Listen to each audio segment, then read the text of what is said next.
Good evening, everyone. Indiana's own Dana Black coming back at you again on this Thursday. Welcome to Turn Left. I hope everybody has had a fantastic week. I have. You know me, I'm busy. I'm busy in these streets trying to connect with people. Make sure good Democrats are rallied up and ready to go, making sure that people are tuned in to what's happening in our state, not just at the federal level, but also at the state level and at the local level. I think I have a pretty good show for you tonight. I got a couple of topics we're going to dive into, some things that might make you a little upset. But hopefully that when you get upset, it'll call you to action and say, you know what, we want to make some changes in our state and we want to make some changes about how things are done. But first, we got to give it up to Radio Next for hosting the show.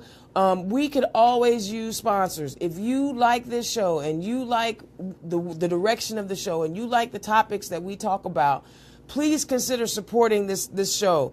Reach out to Radio Next, HB, B Love, all of those good things. Harold Brown, he will show you, how you can be a sponsor. Even if you just want to like advertise on the show and have your name mentioned, there are different packages that he can offer you. But please consider supporting the show. I love doing it. I'm not going to lie to you. It gives me a chance to talk for a whole hour without my wife telling me to be quiet. I love it. I love it. So you know me, I changed it up a little bit. I want to make sure that I make announcements about what's going on in the Democrat Party, in different counties, different places. Tonight, go ahead if you are on the south side of Indianapolis and you're tuning in either Facebook Live or you on RadioNext.tv, head on down to the Southwest Democrat Club. Over at the Hornet Park Community Center, and that is 5245 Hornet Avenue. They're going to be hooking up and meeting each other from 7 to 9, so you still have a little time to get over there. So make sure you get involved there. Bartholomew County tomorrow night, Bartholomew County is having a Democrat dinner. And it's from 6, it's at 6 p.m. It's in Columbus, Indiana.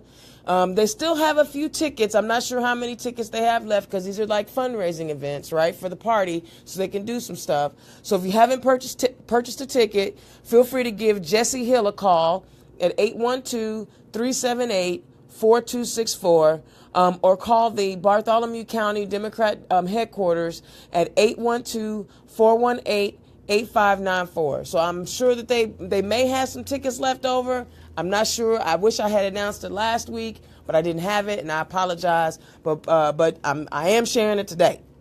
On Saturday. Before I go any further about tomorrow night, all right. So Indiana's own is being recognized as in the Empowerment Gala as a champion of change. I'm excited about that. Tomorrow night at the Marriott at 350 West Maryland. I think the ticket sales ended yesterday, but I'm being honored alongside our great congressman from the 7th District, Congressman Andre Carson, Marissa Miller, Pastor Jeff Minor, and one of my favorite people on the planet, Annette Gross. So they're also Nouveau Magazine is getting honored. So it gives me a reason to get dressed up. Not that, I don't have a problem dressing up every day, but this gives me that extra reason. Oh, I see you, Terrell Parker. You got your tickets. That's what's up. So this would be fun. I mean, it'll give a good reason to dress up. And my wife will be there. Those of you who know, my wife doesn't hang out very often. She's a homebody. She makes sure our home life is beautiful. But she is hanging out with us. So tomorrow night at the gala, I hope to see everybody there. It looks like it's going to be a fantastic time. I'm excited about it. I'm humbled. But what it makes me do is makes me work harder. If people are recognizing I'm working, that means I need to work a little harder. On the 20th, at 9 a.m. to 3 p.m., Democrats of Wayne County is hosting their second annual golf outing. And this will be at Highland Lake Golf Club, 1972 Highland Road in Richmond, Indiana. So if you're out on the east side of Indiana, you like playing a little golf, come play with the Wayne County Democrats. It sounds like it's going to be a good time. It's $200 per team, lunch included. $100 whole sponsorship and a $10 lunch only. So if you're not a golfer, come on out and hang out with the Wayne County Democrats anyway. Anyway, Chris Paulson, I don't normally do this, but I tried to call you a little bit ago, and I missed you. I got your voicemail, but I'm going to try to call you when I get off the show tonight. Okay. Also, the Democrat Women of Hamilton County tomorrow morning is having their meeting. It's at 10 a.m. To 11 a.m. At the Hamilton East Public Library in Fishers, 5 Municipal Drive, Fishers, Indiana. If you have any questions about that meeting, call Mo Bard at 317-690-0858. Let me repeat that number. Mo Bard at 317-690-0858, or you can email her at D as in Dana, W H C as in cat, I N as in Nancy at yahoo.com. Everyone is welcome at the Hamilton County Club. You don't have to live in Hamilton County, but I tell you what, they've got a lot of good stuff going on. I'm just going to mention it now. I don't have all the details in front of me, but if you're interested in running for office, do you have, yes, Terrell, this is a weekly show. If you're interested in running for office, the Hamilton County Democrats, I want you guys to listen to me good. The Hamilton County Democrats are hosting a candidate forum on June 10th. That's the same day as Indy Pride, so if you are planning on going to Indy Pride, you may not be able to make the training. But if you're not going to Indy Pride, I recommend anyone who is interested in running for office to meet up with my guys from Hamilton County. Next week, I will make sure I have all the details of that. This training is phenomenal. They get you to think about things as a candidate that you may not have thought about. They let you know about the concerns that you may have. They also give you tips on how to put your campaign together and different things that you should consider as you're running for office and buying materials and things like that. But mark that on your calendars, June 10th. Now, I'm kind of fighting the cold, so I'm going to be drinking a little bit more water than usual, and I apologize in advance. But the Marion County Democrats, also on May 20th, are hosting a ward chair workshop. And that is from 10 a.m. to 2 p.m. at the IBEW 1828 North Meridian Street, Suite 205. This will be fantastic training for if you want to be a ward chair, if you're already a ward chair, and you just need to brush up on your skills, or maybe you're a precinct committee person and you want to understand what the role is of a ward chair, or anybody for that matter, because we want everybody to get involved. Feel free to visit there, and you have to email T as in Tom, OTT as in Tom, EN at IndyDemocrats.com to RSVP. So if you're interested in that, I'm going to suggest you go ahead and get on that right away. Okay, May 21st, celebrating our Diversity March and Rally. This is May 21st from 4 p.m. at the City Hall, 123 Washington Street, Columbus, Indiana. So we've got some more stuff from Bartholomew. They doing some good stuff. They are recruiting a contingent of Democrats to participate in the march. If you're interested, call Bob Pittman at 812-350-7391. Hey, Joel, what's going on, my man? What's going on, Deborah Jenkins? Also, Bartholomew County on the 23rd. Listen, apparently the Bartholomew County Democrats are fired up and they're getting some work done. May 23rd from 6:30 p.m.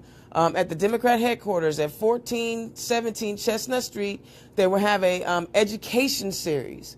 So Moms Demand Action for Gun Sense in America will give a presentation on common sense policies and laws to reduce gun violence in our country. This organization reaches out to gun owners and members of the NRA in order to find common ground. So I know a little bit about Moms Demand Action. They are a nonpartisan group, but they are talking about sensible gun control. So they want to work with both the NRA and those of us who don't necessarily think that everybody should have a gun. That's just my opinion. But the Second Amendment allows you to have one, and I follow the Second Amendment. I'm cool with that. But if you want to understand some of the legislation that's going down, it looks like Bartholomew going down there on May 23rd at 6:30 p.m. They'll get you some information. May 24th, Center Township Democrat Club at 6 o'clock at the Julia Carson Center, 300 East Fall Creek. Join them, second floor. They always have some good stuff going on. You might meet some folks who are running for office over there. It's good stuff. Also on the 24th is the Perry Township Democrat Club. It's at 6:30. Where they're meeting is at the Description Communications Workers of America Hall, 1130 East Epler Avenue. Reception starts at 6:30. And then on May 27th, again, Bartholomew County Democrats. I need to get down there. They're having a Fix the Pipes for Flint, Michigan rally. Boy, people down there know about Flint and what's been going on. May 27th from 2 p.m. at City Hall, 123 Washington Street in Columbus, Indiana. Black Lives Matter of Columbus will host a rally in an effort to bring additional awareness to the Flint current water crisis. So I know I dropped a lot of information, but if any of those events excite you, let me know. One more. My club, the Lawrence Township Club, is having their meeting Wednesday, May 24th. Join us as we welcome Marion County Democrat Chair Kate Sweeney Bell and Vice Chair Stuart Mora to the Lawrence Club. Feel free to come ask. That way you can ask questions, find out what they need from you. And then you can also join my club. I like that club. I like the direction it's going.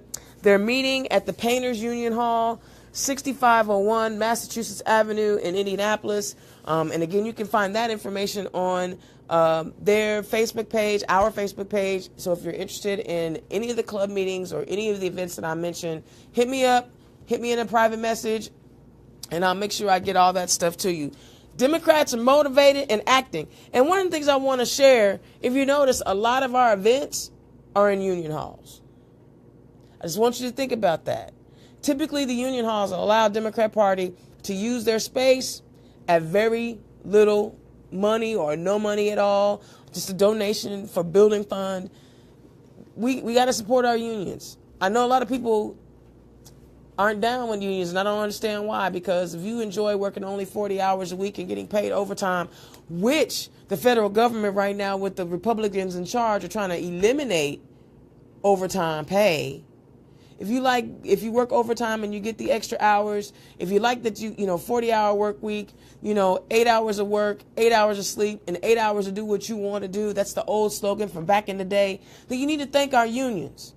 Even if you're a white-collar person and you're on a salary, typically you only work 40 hours unless you have one of those jobs where you travel or the expectation is that you work more than that. But typically, if you enjoy a 40-hour work week, if you enjoy sick time, if you enjoy vacation time, if you enjoy holiday pay, you need to thank unions. I don't care who you work for, because all of that stuff was put in place because workers were able to negotiate with business owners to make sure workers had lives and that kids were not, 12, 13 years old working in factories.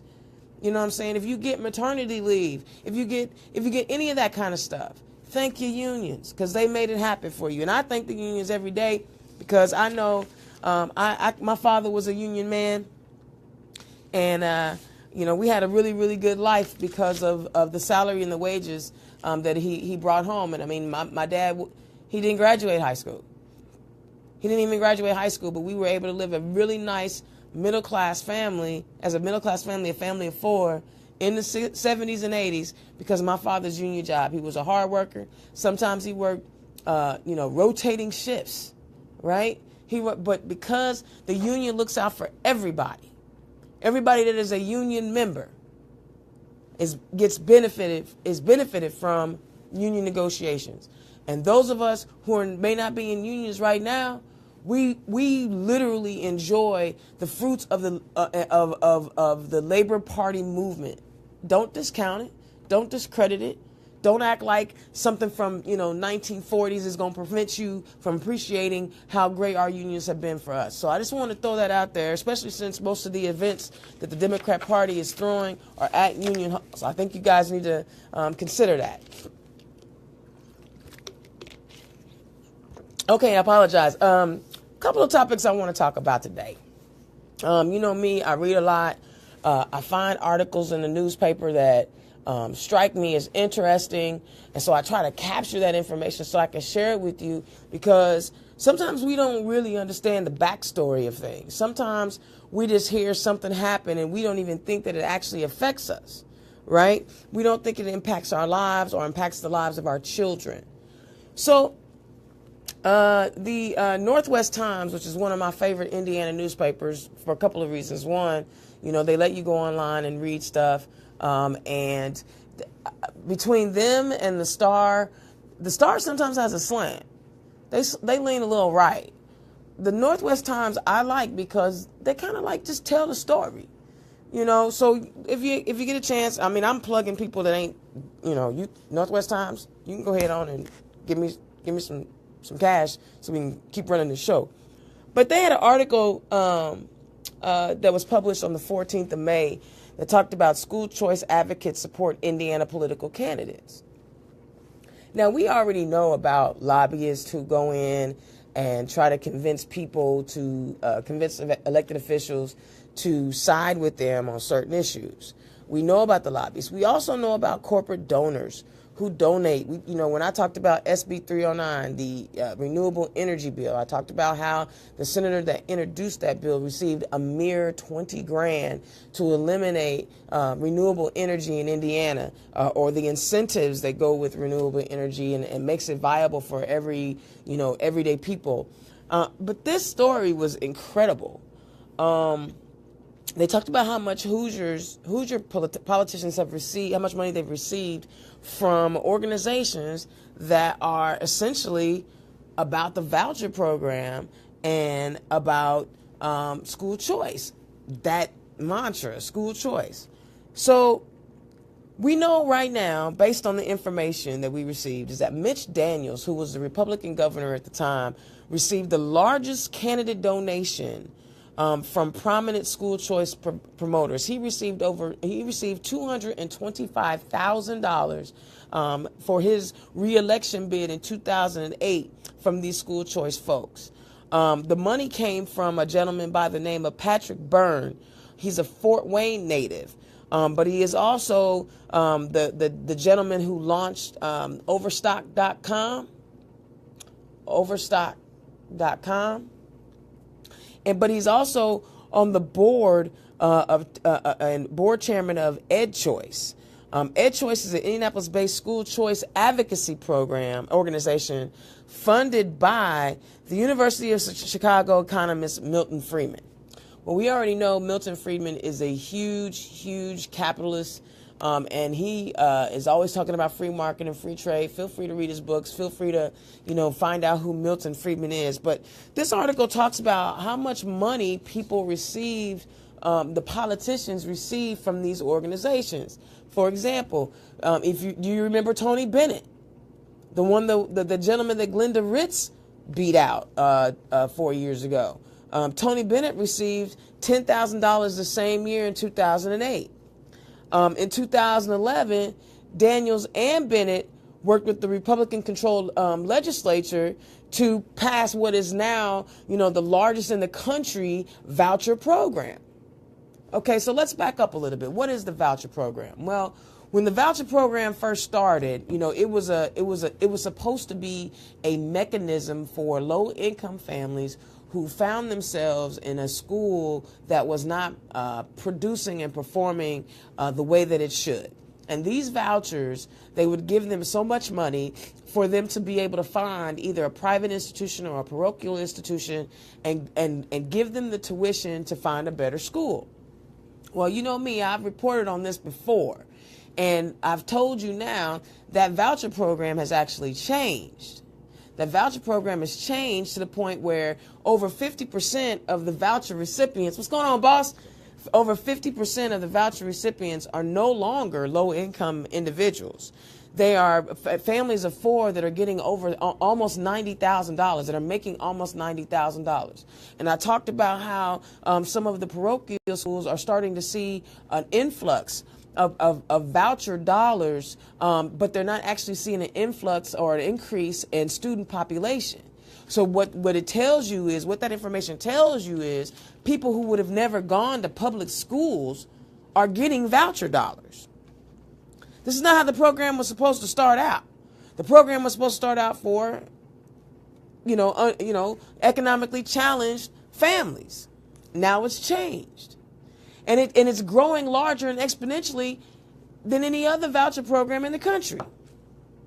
So Bennett actually pulled in $310,000 in direct donations from prominent charter school advocates for his unsuccessful 2012. I said 2008. I apologize. 2012 bid, including $200,000 from Walmart heiress Alice Walton and $15,000. I want you to hear this: $15,000 from the current U.S. Education Secretary, Betsy DeVos. Isn't that interesting? So let's look at who else has received money from voucher, proponents over the last few years. Mike Pence, when he was governor, he received some money. Our current governor, Eric Holcomb, has received money. Senator Todd Young, Senator Dan Coates, Dick Lugar, but he's gone now. They didn't like him anymore. Jim Burks, Representative Jim Burks of Columbia City, Larry Bouchon from Newburgh, and oh, look at there. Here go a name we talked about last week. Luke Messer. He received some money. You remember me talking about Luke Messer because his wife is getting $20,000 a month from the town of Fishers, and she lives in Washington, D.C. just to be a consultant. And she makes more money than the 2 staff attorneys who are actually doing the work. Luke Messer, this guy. I hear he's trying to run for a congressional seat or a Senate seat coming up, huh? And, of course, Jackie Lewinsky of Elkhart, she's getting some money. So I want you to understand what this means. There are a lot of people who are receiving a lot of money to enhance the voucher program, to make it so that we can take public money and give to private organizations and parochial schools. Well, first of all, let's think about what that means when it comes to vouchers. When public money is supposed to go to public schools, that money goes to public schools. Now, yes, we do have to fix some of the management or mismanagement of those public funds. I'm not saying it's perfect, but at least all of the money actually goes to either administrative dues or to the students of those public schools.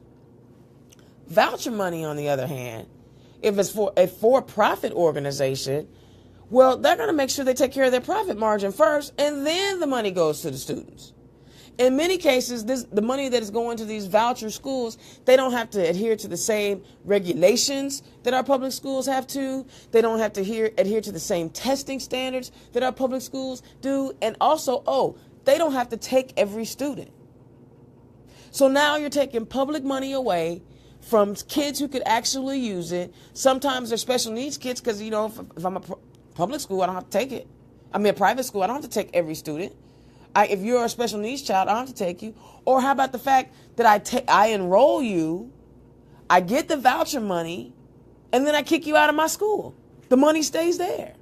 There's a lot of wrongs, in my opinion, about vouchers. Not to mention there are kids who cannot, their parents cannot afford the remainder or the balance of a school tuition. And so they have to stay in these schools.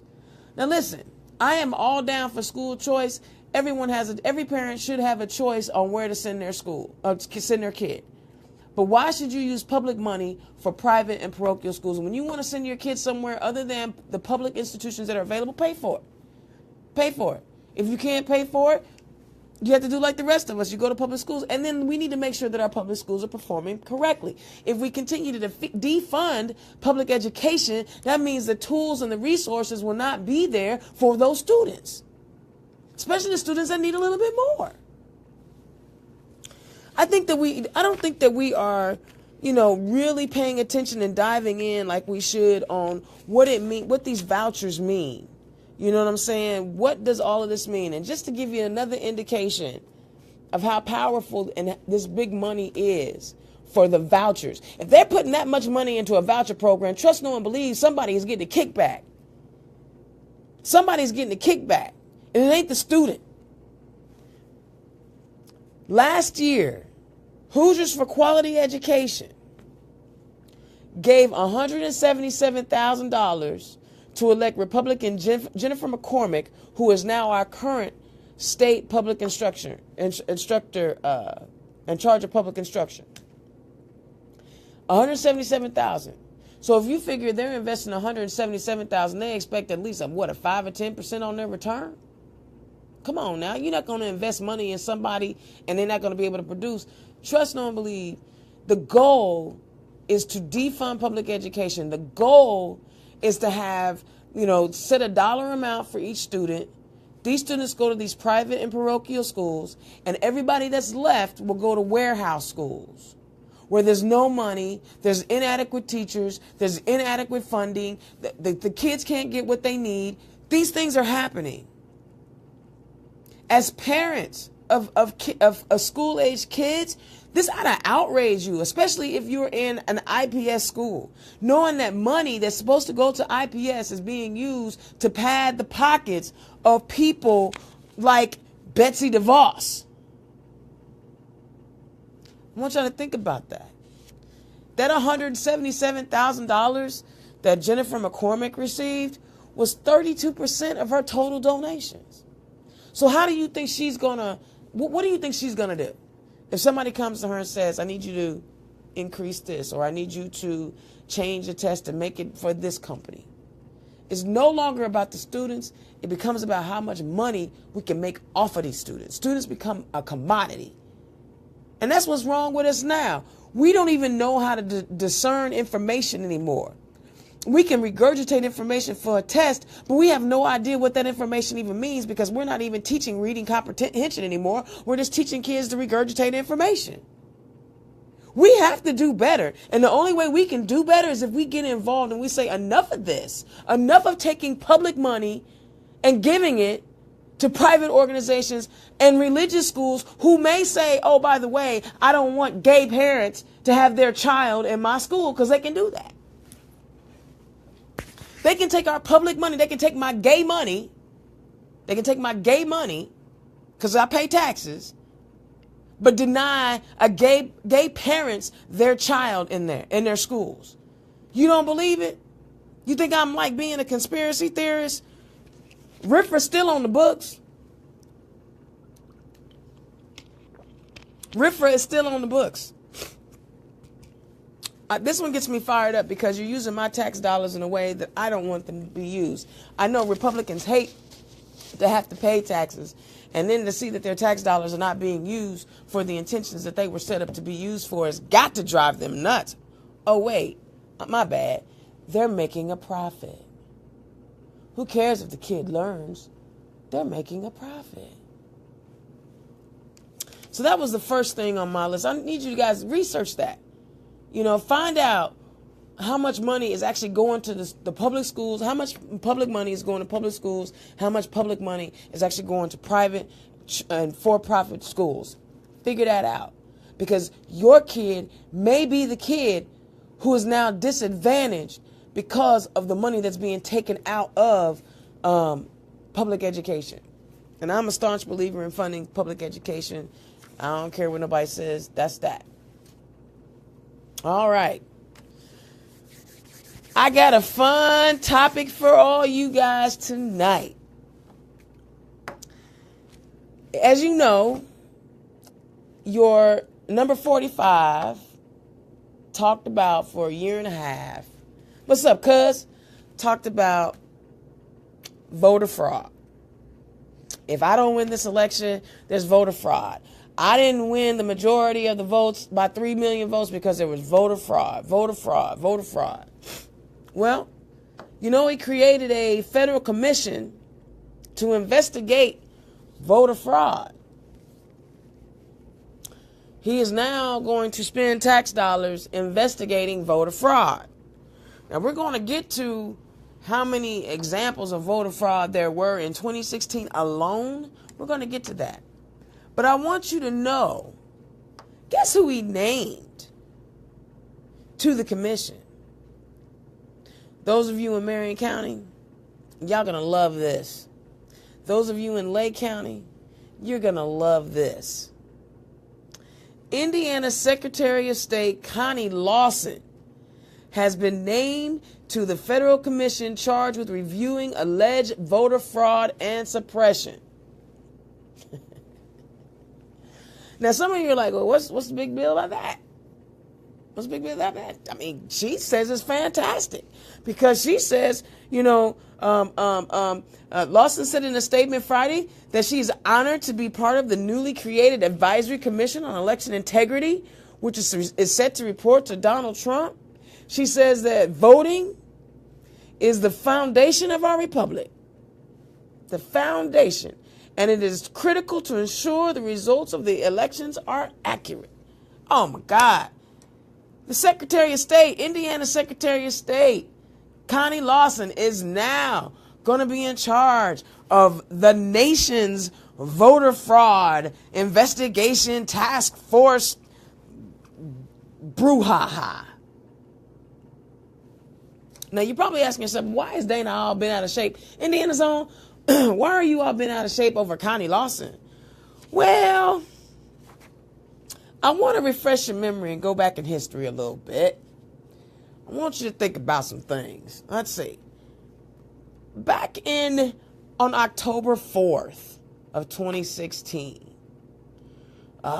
Indiana investigators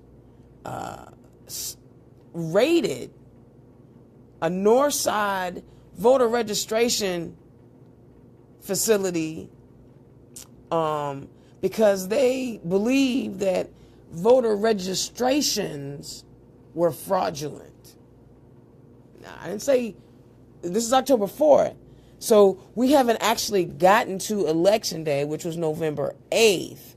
But interesting enough, they raided this office because there were possible fraudulent information and a combination of fake names, addresses, date of birth with real information. People were changing their voter registrations. They raided the office on October 4th. The deadline in Indiana for voter registration in 2016, October 11th. So let me get this straight. Secretary of State, who is over the elections, you can go to her website and get all kind of election information. If you go to the Secretary of State, Indiana, and get all the information you want about elections.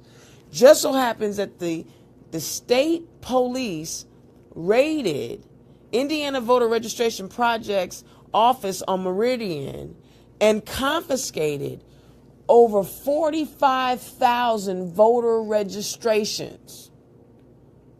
Just a mere days before the voter registration deadline. That's what you call an amazing coinkydink.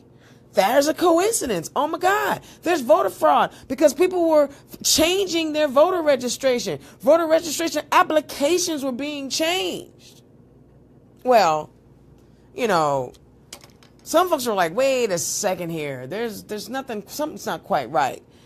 And they actually did an audit of Connie Lawson and her voter registration files and her forms to see how well she was performing. And it turns out that they weren't doing too well. They weren't doing too well. So let me just give you an example of some of the things that they found. And mind you, these were all speculations. There was no indication that there was any, fraudulent voter registrations. There might have been some mistakes. There might have been some misspelled words or, but if you move from one place to another place and you change, aren't you supposed to re-register? I may not be the brightest chick on the planet, but I need to answer this. If you move, don't you have to redo your voter registration? And if you move to a different address, aren't you changing the address on your voter registration? So doesn't that mean that there's going to be some changes, that they were going to be altered registrations? because they're no longer what they were. And how would they be able to verify these things? Now, let's think about this also. Indiana has a voter ID law. Indiana has a voter ID law. If you go to vote in Indiana, you have to show your voter ID.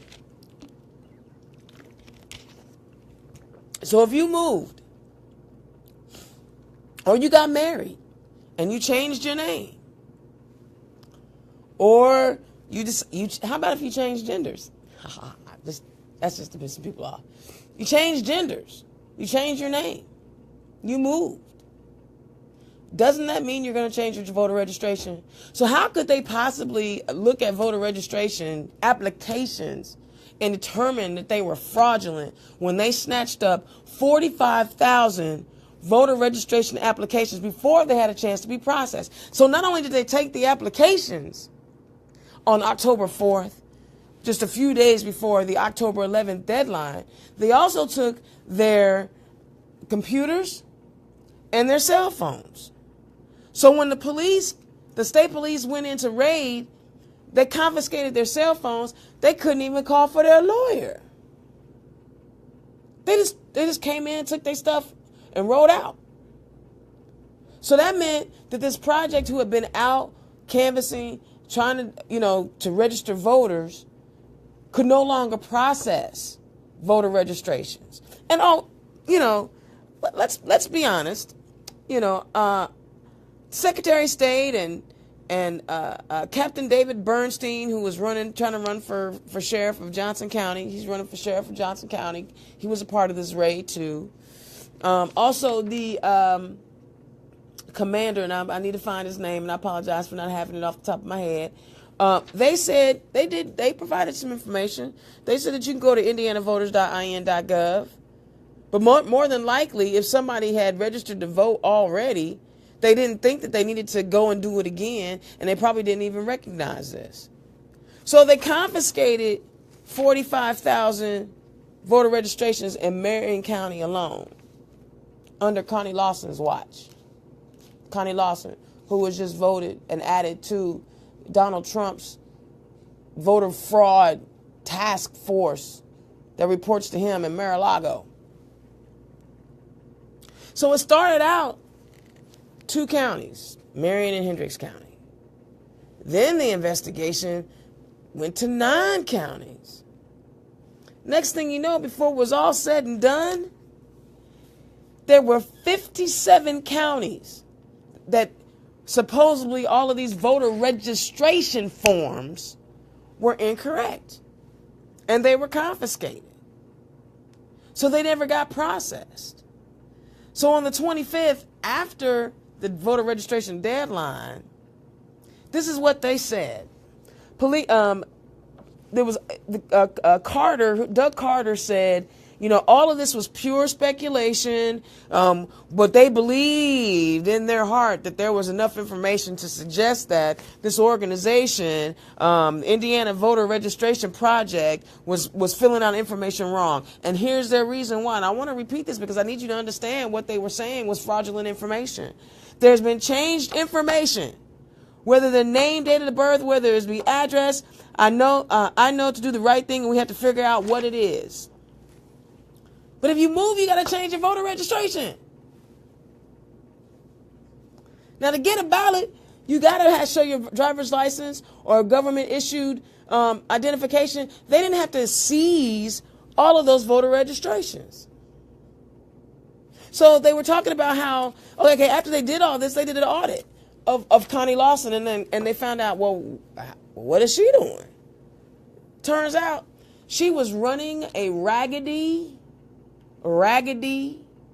voter registration database. It was raggedy. The same Connie Lawson that has now been assigned to 45's fraudulent task force. And some of the things that they found: 837,163 voters updated their address with the Postal Service, but the Indiana Secretary of State had not updated their addresses as of October 2016. So 837,000 people went in to the post office updated their voter registration, and Connie Lawson didn't even update the files in October 2016. There were 4,556 duplicate records for 2,278 individuals as of October 2016. 3,478 voters whose date of birth make them older than 106, and 2,552 voters older than 110 were still on the books April of 2016. Now, some of y'all saying, well, wait a minute now, they might have been living that long. No, because there were no records of any super centurions living in Indiana as of May 3rd of 2016. So Connie Lawson didn't clean that up. There were only 52 super centurions in the whole entire world. Only 52. But Connie Lawson had on her books 3,478. Connie Lawson. 1,485 voters had voter registrations before 1910, indicating they were over 124 years of age as of April 2016. More than 3,000 records with no date of birth.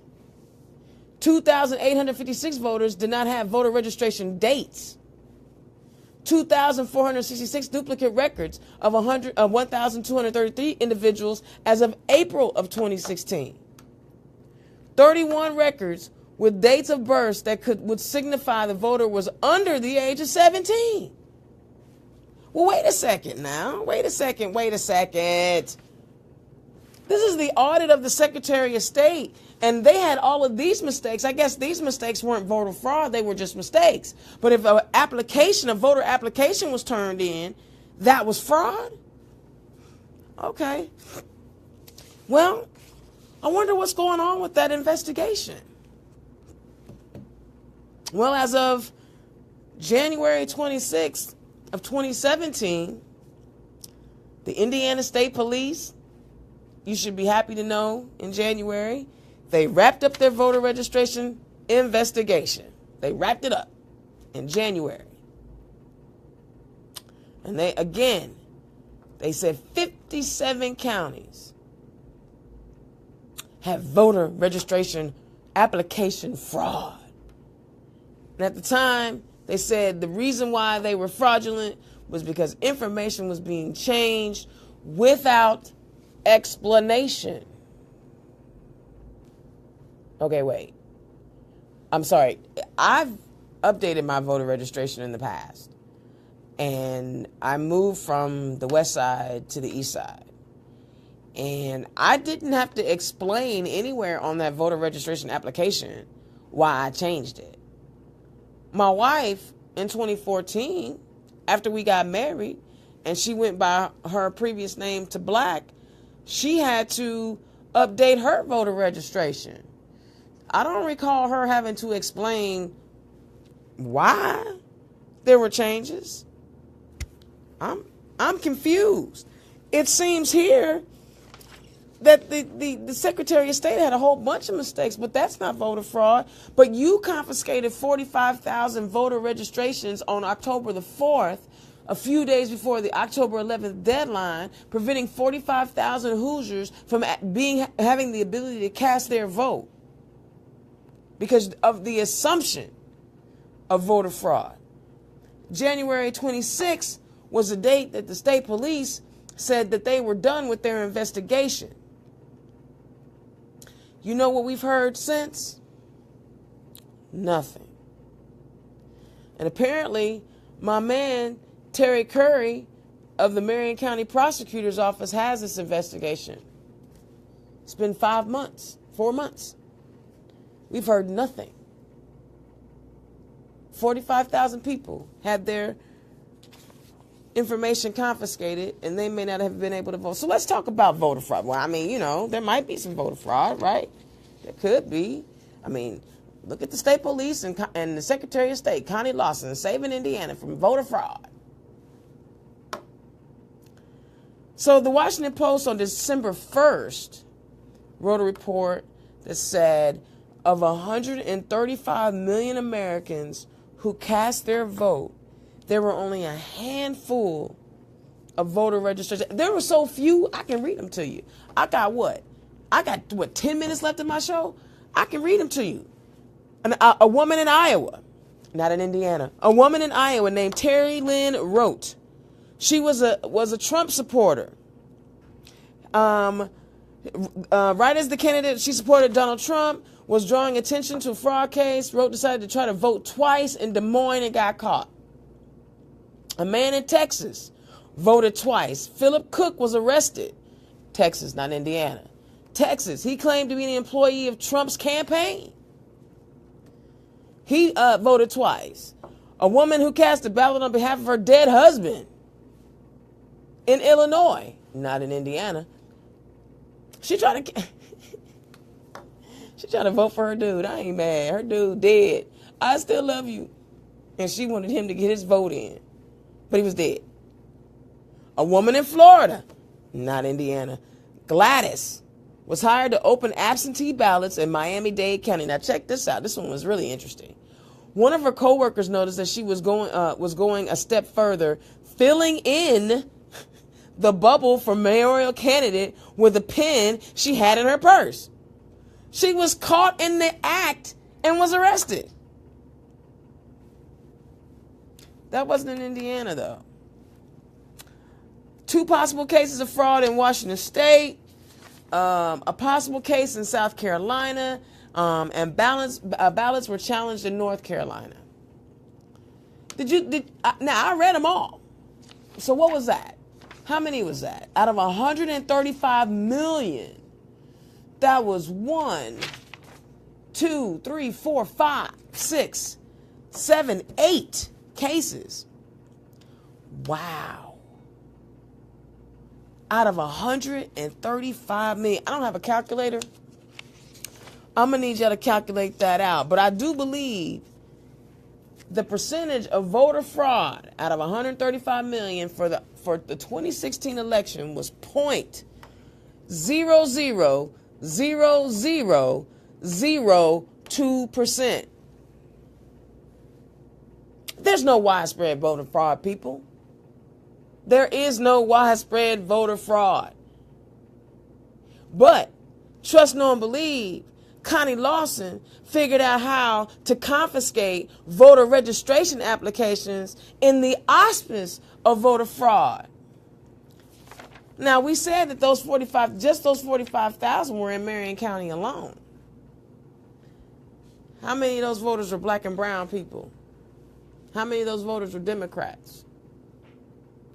And the president has named this woman to be in charge of the federal investigation. How many more state police raids are going to happen across California? How many more state police raids are going to happen across New York? Cook County in Chicago, Illinois, you better watch out for your state police. Colorado, you better watch out for your state police. Because as you begin the process of registering voters for the 2018 election, Connie Lawson, Secretary of State of Indiana, knows how to prevent people from voting. Just confiscate the registration before it can get processed, and then the person who thought they filled out the application will not be able to vote because they were not registered. I know that I'm kind of connecting dots, and I'm kind of putting stuff together, but this information was right there for you. It was in the news. I mean, it was a big deal. Oh, my God. Voter fraud in Indiana. Dun, dun, dun, dun. But how can it be voter fraud before the election? Ain't nobody stupid. But they got away with it. They got away with it because we are not vigilant. They got away with confiscating voter registrations because we didn't say, whoa, whoa, whoa, what's going on? Where are these applications? Why didn't they let them process the application and then try to seize them as they were fraudulently voting on November 8th? But it's easier to suppress the vote if you're not registered to vote. So I mentioned all of these activities that are happening across the state, Bartholomew County, Wayne County, Hamilton County, Marion County, All of these places, Lake County, I was just up there. You guys, start registering voters now. Because Connie Lawson, the Secretary of State, is on a mission. She is on a mission to make sure that hardworking Americans don't have the opportunity to cast their vote in Democrat districts. She's working hard to make sure that elderly folks can't get their vote cast, that students can't get their vote cast, that people of color can't get their vote cast. Because if you're not registered, you can't vote. I hear you, Cheryl. Cheryl says she's starting June 17th to register voters.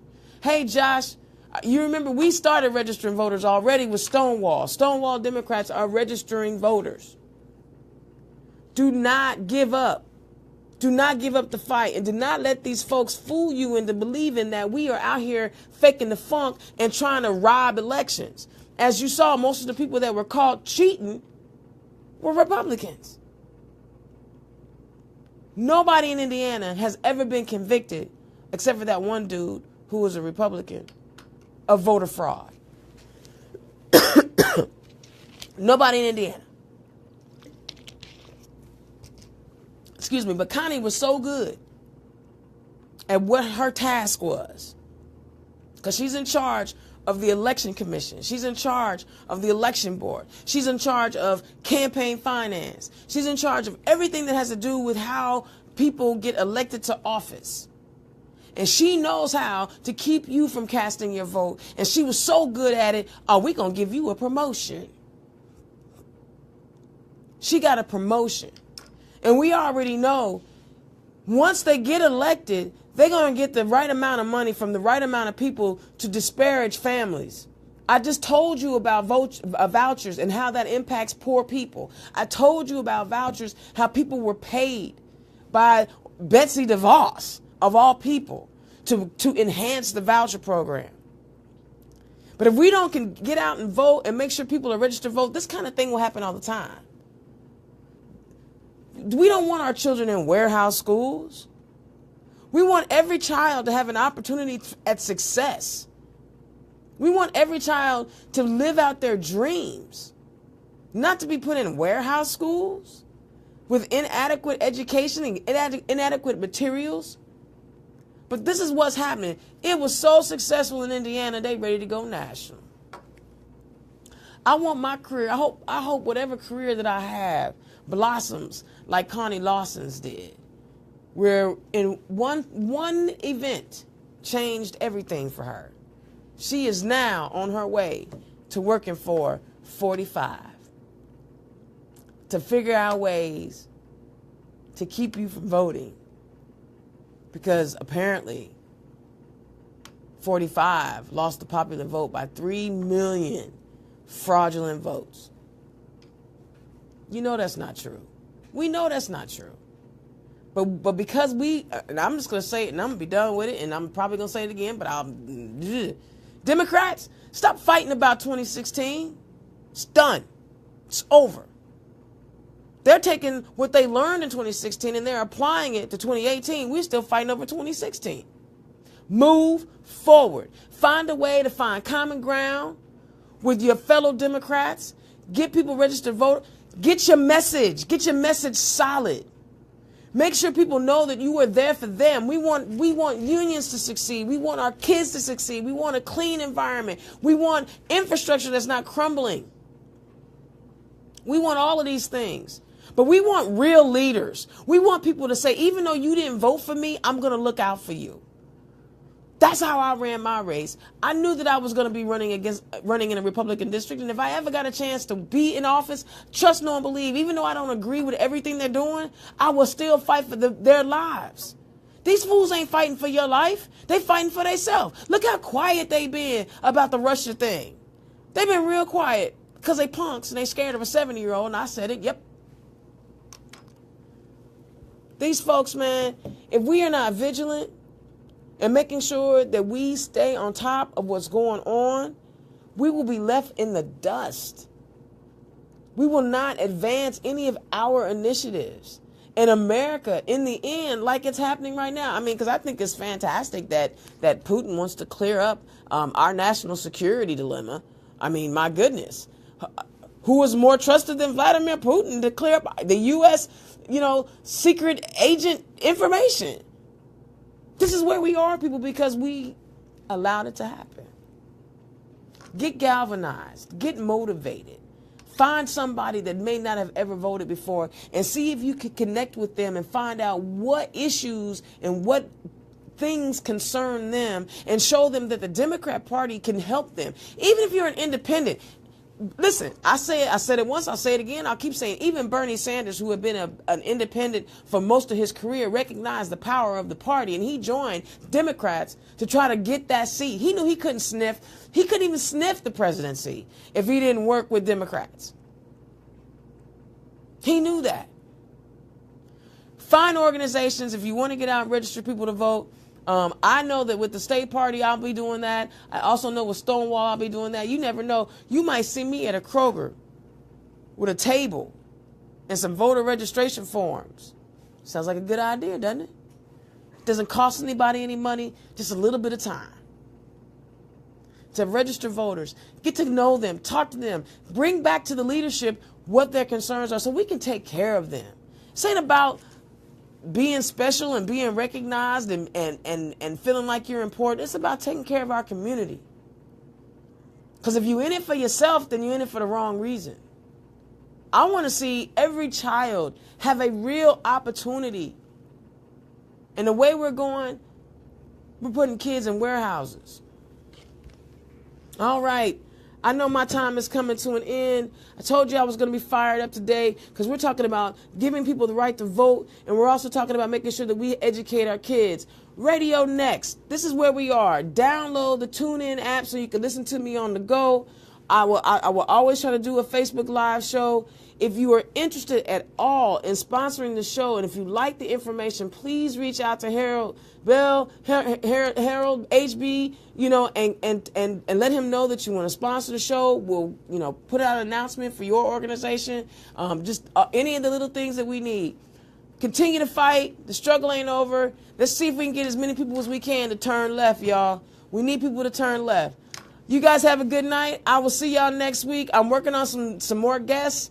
I'm telling you, I got a few lined up. If I'm not mistaken, I'm going to get the school board president of IPS on the show. That'll be fantastic. We can find out what her plans are for IPS.